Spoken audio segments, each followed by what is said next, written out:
Hi and welcome to the discrete structure of the discrete maths chapter 8 8.5 inclusion and exclusion इस session पे हम जानेंगे कि क्या है with example. As a video further start करने से पहले बताते चलूँ कि चैप्टर 8 काफ़ी इंपॉर्टेंट टॉपिक है with respect to the advance counting technique, जिसमें हम डिफरेंट टाइप्स के सेशंस यानी 8.1 2 3 एंड 4 को कवर कर चुके हैं। तो बिहाफ ऑफ दिस सेशंस अगर आप देखेंगे इन वीडियो सेशंस को तो 8.5 और इसी तरह से 8.6 में आने वाले जो टॉपिक्स हैं उसे समझना और in term of the practice understand करना काफ़ी आसान रहेगा। तो YouTube पर आने के बाद फाद हुसैन CA से सर्च कर सकते हैं आप मुझे। सर्च करने के बाद आप मेरे YouTube चैनल पर आएंगे, इसके प्लेलिस्ट पर जाएंगे जहाँ डिफरेंट डिसिप्लिन्स की वीडियोस मौजूद है। विद ईज आप इन्हें वॉच कर सकते हैं। इसके अलावा इसमें इस्तेमाल होने वाले content related material which mean presentation, slide code, ये तमाम चीज़ें मेरे ब्लॉग fadhusaincs.blogspot.com पर अवेलेबल है। तमाम मटेरियल को फ्रीली डाउनलोड करके यहाँ से यूज़ किया जा सकता है। तो चैनल पर अगर नए और चैनल को सब्सक्राइब नहीं किया हुआ तो ज़रूर सब्सक्राइब करें ताकि अपकमिंग वीडियोज़ के हवाले से आपको बर वक्त जानकारी मिलती रहे और इसी तरह की नई चीज़ें हम आसानी के साथ सीख सकें। तो एज यूजुअल रोजन की बुक को हम फॉलो कर रहे हैं चैप्टर 8 8.5 इंक्लूजन एंड एक्सक्लूजन का। सो हम डिफरेंट टाइप्स की काउंटिंग टेक्निक्स इस चैप्टर में देख चुके हैं और जब हम सिंपल चैप्टर काउंटिंग की बात कर रहे थे या उस पर हम डिफरेंट सेशंस को कवर कर रहे थे तो वहाँ पर भी हमने डिफरेंट काउंटिंग टेक्निक्स देखी थी। तो one of the famous counting technique is inclusion and exclusion and we have seen in chapter 7 discrete probability. हमने इस फॉर्मूले को या इस नोटेशंस को भी इस्तेमाल किया था। तो सबसे पहले तो हम कॉन्सेप्ट समझते हैं कि एक्चुअली इंक्लूजन एक्सक्लूजन है क्या। So in combinatorics, a branch of the mathematics, the inclusion exclusion principle is a counting technique which generalizes the familiar method of obtaining the numbers of element in the union of the two finite set, symbolically expressed as in this form: A union B, the cardinality of the A union B is equal to the cardinality of A, cardinality of B minus the intersection between A and B. So that says that the inclusion and exclusion essence behalf of the two sets, अगर हम उसमें से union लें तो वो बराबर होगा separate value cardinality of A और B के, और उसके बाद हम उससे सब्ट्रैक्ट कर देंगे वो वैल्यूज़ को जो उन दोनों में कॉमन है। अब इस इंक्लूजन एंड एक्सक्लूजन को सबसे पहले तो एक बेसिक एग्जांपल से एक्सप्रेस करते हैं और फिर वेन डायग्राम से उसे अंडरस्टैंड करेंगे तो हमें और भी अच्छे तरीके से ये बात समझ में आ जाएगी। तो फर्स्ट थिंग हमने देखा कि सिम्बॉलिकली इंक्लूजन एंड एक्सक्लूजन को अगर दो सेट्स के फॉर्म पर वैल्यूज हमें अवेलेबल हैं तो हम इस तरह से उसे एक्सप्रेस कर सकते हैं। इज़ इट पॉसिबल कि ये मोर देन टू सेट हो? बिल्कुल होगा, वो भी इसी सेशन पर हम कवर करेंगे। तो example, in discrete mathematics every class student in a major is computer science और मैथमेटिक्स और बोथ। डिस्क्रीट मैथ्स क्लास के अंदर एवरी स्टूडेंट, जितने भी स्टूडेंट हैं उन सब के लिए कंप्यूटर साइंस और मैथ्स या फिर दोनों मेजर हैं। ठीक है, तीन कंडीशन बताई गई है, एक ये, दूसरी ये और तीसरी ये। ठीक है, the number of the student having computer science as a major possibly along with mathematics is 25, यानी वो स्टूडेंट जिनके मेजर कंप्यूटर साइंस है वो पॉसिबली मैथ्स के साथ हैं, उनका काउंट जो है वो 25 है। The number of the student having mathematics as a major possibly along with the computer science is 13। ठीक है, and the number of the student major in both computer science and mathematics is 8, यानी जो both में है उनका count 8 है, जो mathematics के साथ पॉसिबली मेजर कंप्यूटर साइंस में है वो 13 है, और कंप्यूटर साइंस में पॉसिबली मेजर विथ मैथ्स जो हैं उनका काउंट 25 है।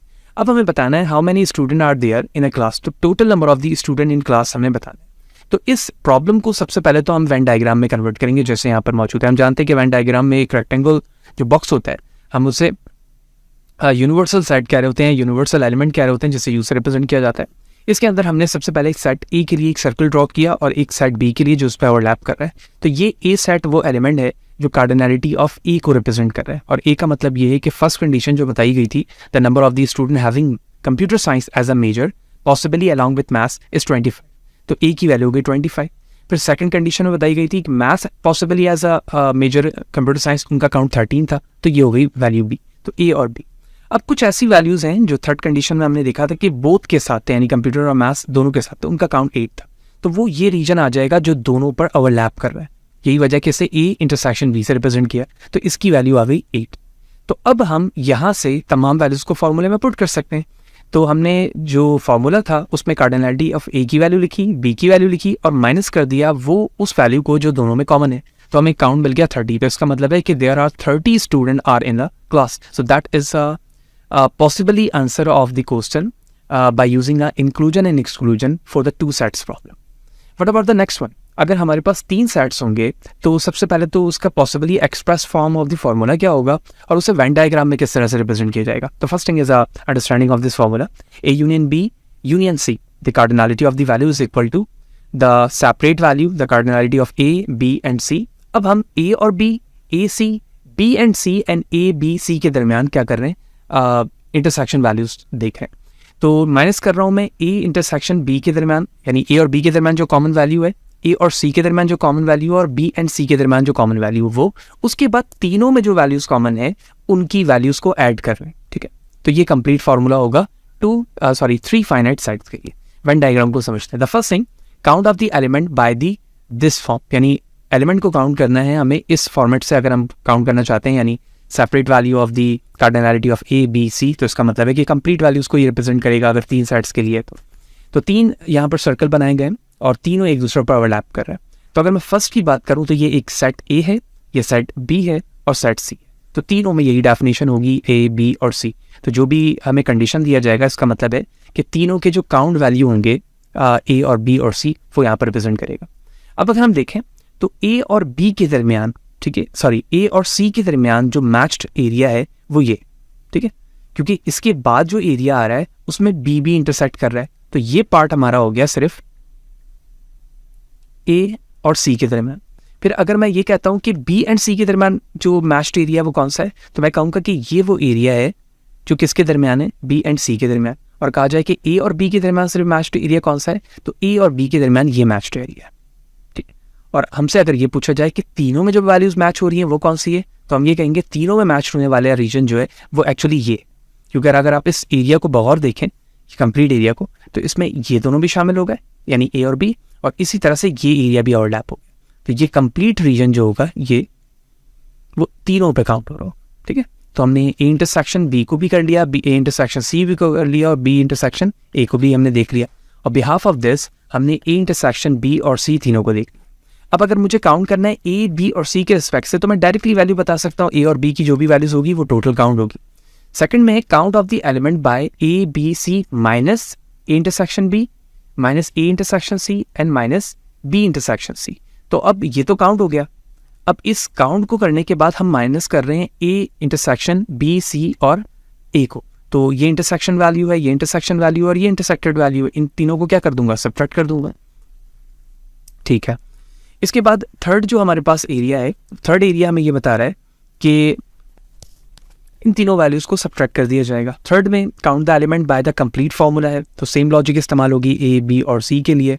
मैच्ड वैल्यूज देख लिया हमने तीनों. ठीक है, और लास्ट में ये जो रीजन है वो A intersection B intersection C का है. तो इस वैल्यू को हम यहाँ पर ऐड कर रहे हैं, बाकी तमाम तीनों सब्ट्रैक्ट किया जाएगा. तो ये रीजन जो है कंप्लीट ये तीनों को मैच कर रहा है, ये दो को, ये दो को और ये दो को कर रहा है, यानी A, B, A, C इस तरह की वैल्यूज 2 से मुराद है. और यहाँ पर उसे 1 से रिप्रेजेंट किया गया और यहाँ पर भी 1 से रिप्रेजेंट किया गया. तो ये तो 3 फाइनाइट सेट्स के बेस पर इंक्लूजन एंड एक्सक्लूजन का फॉर्मूला था, और साथ ही साथ हमने वेन डायग्राम को भी अंडरस्टैंड कर लिया. अब एक प्रॉब्लम देखते हैं. A total of 1232 students have taken the course in Spanish. ठीक है, स्पेनिश के अंदर इन स्टूडेंट ने ये कोर्स जो है वो लिया है, तो ये इनका टोटल काउंट हो गया. ठीक है, सो 879 have taken a course in French, 114 have taken the course in Russian. Further, 103 have taken the course in both Spanish and French. ये बड़ी इंपॉर्टेंट चीज़ आ गई. सबसे पहले टोटल काउंट पता चला, हमें फर्स्ट सेट के एलिमेंट बताया गया कि वो किस कोर्स में एनरोल्ड है, सेकंड का एलिमेंट बताया गया, और उसके बाद बताया जा रहा है कि थर्ड में जो दोनों में है मौजूद. ठीक है, फिर बताया जा रहा है कि 23 have taken the course in both Spanish and Russian and 14 taking the course in both French Russian. अच्छा, 2 तरीके से मजीद बताया गया है कि कुछ काउंट है जो फ्रेंच और स्पेनिश दोनों ले रहा है, फिर कुछ काउंट है जो स्पेनिश एंड रशियन ले रहा है, और फिर कुछ काउंट है जो फ्रेंच एंड रशियन ले रहा है. ठीक है, 3 इंटरसेक्टेड वैल्यूज यहाँ पे हमें बताई गई है. Further, if 2092 student have taking the course in at least one of Spanish, French, Russian and Spanish, French and Russian, how many student have taken a course in all 3 languages. यानी हमें ये बताना है कि वो तमाम स्टूडेंट क्या होंगे इस कंडीशन के मुताबिक जिन्होंने तीनों में एनरोल्ड हुए हैं. इसके सोल्यूशन को समझते हैं. Let S be the set of the student who have taken the course in Spanish. ठीक है, हमने सबसे पहले एक सेट बनाया एस जो स्पेनिश के लिए रिजर्व्ड है. ठीक है, फिर हमने एफ बनाया जो रिप्रेजेंट है उन स्टूडेंट के लिए जिन्होंने फ्रेंच लिया है, और उसके बाद हमने आर बनाया उन स्टूडेंट के लिए जिन्होंने सिर्फ और सिर्फ क्या लिया, रशियन लिया कोर्स में. तो हमने ये बता दिया कि ये एस का काउंट है. ठीक है, क्योंकि ये हमने फर्स्ट कंडीशन पे यहाँ पे देख लिया था स्पेनिश का काउंट. ये फ्रेंच का आ गया, ठीक है, और ये रशियन का काउंट आ गया। ये 3 स्पेसिफिक काउंट आ गए। अब हमने 3 कंडीशन क्वेश्चन में देखी कि जो इंटरसेक्टेड वैल्यूज़ को लेकर आ रहे थे, तो एस और एफ का इंटरसेक्टेड फॉर्म क्वेश्चन के मुताबिक, एस और आर का इंटरसेक्टेड फॉर्म और एफ और आर का इंटरसेक्टेड फॉर्म, तीनों के आ गए। और उसके बाद हमें लास्ट में ये बताया गया था कि 23 ऐसे स्टूडेंट हैं have taken in both Spanish. तो एस, एफ एंड यू, ये तीनों के जो काउंट आ रहे हैं, यानी वो स्टूडेंट्स जो स्पेनिश में भी मौजूद हैं, फ्रेंच में भी मौजूद है, रशियन में भी मौजूद है, उनका काउंट 23। तो बिहाफ ऑफ दिस हमें टोटल ये बताना है कि वो कितने स्टूडेंट हैं जिन्होंने तीनों लैंग्वेज में एडमिशन लिया हुआ है, टेक किया हुआ है। तो हमने फार्मूला लिखा, कंप्लीट फार्मूला लिखने के बाद ये जो वैल्यूज़ थी, सब तमाम वैल्यूज़ हम पुट करते जा रहे हैं यहाँ से, ठीक है। सारी वैल्यूज़ हमने पुट की, इंटरसेक्टेड सारी। जब सारी वैल्यूज़ हो गई तो ये वो पार्ट था जो हमें क्या करना था, फाइंड करना था। यानी ये इंटरसेक्टेड वैल्यू पे यूनियन में तो हमें पता था, इंटरसेक्टेड वैल्यू पे फाइंड करना था ना। तो इन इंटरसेक्टेड वैल्यू को हम कंसीडर कर रहे हैं कि ये लेफ्ट साइड पर है। इन तमाम वैल्यूज़ को हम वो कर रहे हैं, और उसके बाद ये यूनियन वैल्यूज़ जो थी वी ऑब्टेन, उससे हमने यहाँ पर सिंप्लीफाई किया, तो हमें लास्ट में जो वैल्यूज़ मिली वो 7 मिली। यानी इसका मतलब ये हुआ कि वो तमाम स्टूडेंट्स जिन्होंने तीनों कोर्सेज में पार्टिसिपेट किया हुआ है, उनका count S intersection F intersection R से रिप्रेजेंट किया जा रहा है, जो कि 7 के बराबर है। द लास्ट थिंग, ये जो S union F union R है वो 23 नहीं है बल्कि 2092 है, ठीक है, चूँकि यहाँ पर मेंशन, अगर आप यहाँ पर रीड करें तो if 2092 student have taken a course in at least one of the Spanish, French और द रशियन, तो वन ऑफ दी है, तो यही वजह कि हमने यूनियन के साथ वैल्यू लिखी है। और ये वैल्यूज़ राइट हैंड साइड की लेफ्ट साइड पे इससे सब्ट्रैक्ट होगी और उसके बाद हमें 7 मिल रहा है। Hope you will understand. Same problem को अगर मैं वेन डायग्राम से रिप्रेजेंट करूँ तो हम इस तरह से बता सकते हैं। 3 हमने बनाया, S complete value, R complete value और एफ कंप्लीट वैल्यू। देखें बिल्कुल वैसे ही हमने रिप्रेजेंट किया हुआ है ना, ठीक है। एफ की वैल्यू ये रही और आर की वैल्यू ये रही, सारी वैल्यूज़ को रिप्रेजेंट कर दिया। अब हमने इंटरसेक्टेड साइड को देखा, तो यही हमने प्रीवियस स्लाइड पे देखा था। Intersection between S and R, intersection F S and F, intersection F and R, तीनों की वैल्यूज़ हमने यहाँ पे मेंशन कर दी। और the last thing is a intersected values, ये वो वैल्यूज़ है जो हमें फाइंड करनी थी। तो ये वैल्यूज़ यहाँ पर हम फाइंड करके बता रहे हैं कि ये वैल्यूज़ जो है हमें 7 मिल रही है। ऐसे ही हो रहा है, जबकि यूनियन पे जो वैल्यूज़ थी क्वेश्चन के मुताबिक वो 2092 थी, and that will be the answer. तो इस लेवल तक हमें ये समझ में आ गया कि inclusion and exclusion normally counting problem पे इस्तेमाल किया जाता है, और नॉर्मली एग्जाम के पॉइंट ऑफ व्यू से हम 2 या 3 सेट्स पे ही प्रॉब्लम आस्क होता हुआ एग्जामिनेशन पे देखते हैं, क्योंकि जितने नंबर ऑफ वेरिएबल्स बढ़ते जाएंगे कॉम्प्लेक्सिटी बढ़ेगी। To understand about the complexity of this number of the variable with respect to the inclusion and exclusion problem, we need to understand the theorem, ठीक है। उस बिहाफ से हम अंडरस्टैंड कर लेंगे कि एक्चुअली इंक्लूजन एंड एक्सक्लूजन के principal क्या है वर्क करने के। So the theorem 1 says the principle of the inclusion and exclusion, let A1, A2 to AN be a finite set. तो different number of these sets हैं जो कि finite element को contain करते हैं। Then the principle of the inclusion says the union of A1, A2 till to the value of AN is equal to summation of the A of I, यानी तमाम A के जितने भी element हैं उनका summation, where I is greater than equal to 1 to N, यानी I की जो रेंज है वो 1 से N के दरमियान है। फिर मैं माइनस करूँगा summation of the all value AI intersection A of J, यानी A और J के दरमियान जो इंटरसेक्टेड वैल्यू है उससे सब्ट्रैक्ट किया जाएगा, फिर प्लस किया जाएगा A intersection B intersection K को, ठीक है। इनके दरमियान जो इंटरसेक्शन है उसको ऐड किया जाएगा, तो ये वैल्यूज चलेगी -n+1 तक according to the induction steps, क्योंकि हम इंडक्शन स्टेप पे देखते हैं कि n है तो n+1 के लिए उसे प्रूव कर रहे होते हैं। तो हम not going to into depth of the provement, लेकिन कुछ प्रूफ के स्टेप्स भी अभी हम मेंशन कर देंगे यहाँ पे ताकि इंक्लूजन एक्सक्लूजन का ये थ्योरम समझ में आ जाए। और फिर ये last value A intersection B intersection A1 A2 till to the value of AN तक जा रही है। तो ये कंप्लीट प्रिंसिपल है with respect to the theorem.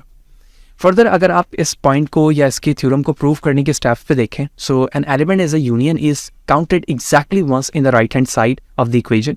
तो यूनियन जो साइन है वो एग्जैक्टली वन टाइम काउंट हो रहा है। Consider an element of A, this is a member of R of the set of A to N where R is greater than 1 to N, which इसका मतलब ये हुआ कि R की range 1 से लेकर N तक की है।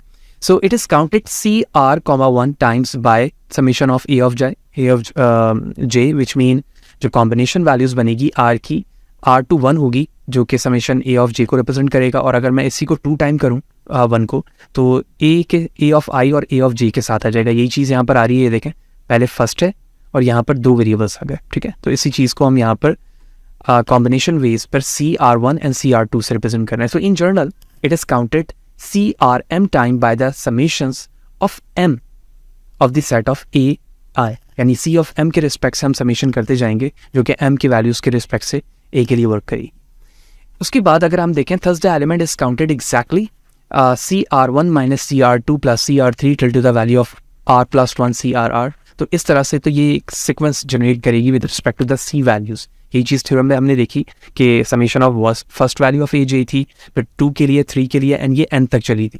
तो time by the right hand side of the equation. So according to the corollary of the 6.4 which we have discussed already कि अगर CR 0 है तो माइनस करूंगा मैं CR1 फिर CR2, इस तरह से वैल्यूज चलेगी और ये बराबर होगी हमेशा 0 के लिए. तो बेस्ड ऑन दिस अगर मैं इसे प्रूव कर रहा हूँ 1 के लिए तो CR,0 की वैल्यूज़ बराबर होगी CR1 के लिए till to the all values and it is always equal to 1. So that is some basic understanding of the principle and of inclusion and exclusion based on the theorem. अब इसी चीज़ को हम fourth variable के लिए understand कर लेते हैं. अगर हमारे पास A1, A2, A3 and A4 है तो हम किस तरह से इस CR1, CR2 को यूज़ करते हुए इस हिंस प्रूफ वाले टेक्निक को इस्तेमाल करके प्रॉब्लम को सॉल्व कर रहे होंगे, इसको समझते हैं. So give a formula for the number of the element in a union of 4 sets. ठीक है, हमारे पास कितने वैल्यूज़ है? 4 सेट्स हैं. अभी हमने यहाँ पे यूनियन पे देखा कि जो वैल्यूज़ थी वो N तक जा रही थी, तो इस N को मैं रिप्लेस कर सकता हूँ 4 पे. ठीक है, तो इसके लिए जो हमारे पास टेक्निक इस्तेमाल हुई इंक्लूजन एंड एक्सक्लूजन प्रिंसिपल की, हमने सबसे पहले चारों एलिमेंट्स की कार्डिनैलिटी यूनियन से रिप्रेजेंट किया. अब हम उसी तरह से ओपन कर रहे हैं जैसे थ्योरम पे बताया गया था. तो A1, A2, A3, A4 पहली चीज़ हो गई. अब माइनस करना है मुझे intersection of the paired value. तो क्या मैं A के साथ एक दफ़ा A2, A के साथ A3 और A के साथ A4 का पेयर बना सकता हूँ माइनस के साथ? देखें, A1, A2, A1, A3, A1, A4 पहली चीज़ हो गई. अब B2 को 3 के साथ और B2 को B4 के साथ बना सकता हूँ क्योंकि A1 A2 लिखूँ या A2 A1 लिखूँ, बात तो एक है. देखें 2 3 2 4. ठीक है, अब हम 3 एंड 4 के साथ बना रहे हैं. ठीक है, सारे वेरिएबल्स इस तरह से पेयर्ड हो गए. अब हमें क्या करना है? 3 के पेयर्स पे चलना है. 2 का पेयर्स हमने कर लिया, तो फर्स्ट 3 के पेयर्स पे मैंने A1 A2 A3 रखा, फिर सेकंड पे लिखा मैंने A1 A2 A4 और थर्ड में लिखा A1 A3 A4. फिर लिखा हमने 2 A2 3 A3 एंड A4. सारे 3 के पेयर्स पर हो गए और लास्ट क्या बच गया? 4 का पेयर. तो 4 के पेयर पे एक ही होंगे, यानी 4 एलिमेंट्स होंगे एक साथ. 4 एलिमेंट्स लिखे, उन तमाम के मैंने इंटरसेक्शन अप्लाई किया और ये माइनस का साइन है क्योंकि ये लास्ट वैल्यू सब्ट्रैक्ट होगी.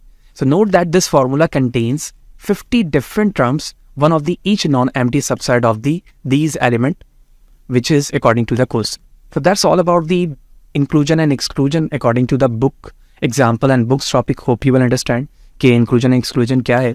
बेसिकली एग्जाम के पॉइंट ऑफ व्यू से देखें तो नॉर्मली हम एक्सक्लूजन एक्सक्लूजन को 2 बेसिक पर्पस में इस्तेमाल होता हुआ देखते हैं. सबसे पहले तो हमें सिम्बॉलिकली पता होना चाहिए कि इंक्लूजन एक्सक्लूजन को लिखा किस तरह से जाता है यूनियन इंटरसेक्शन फॉर्म पर.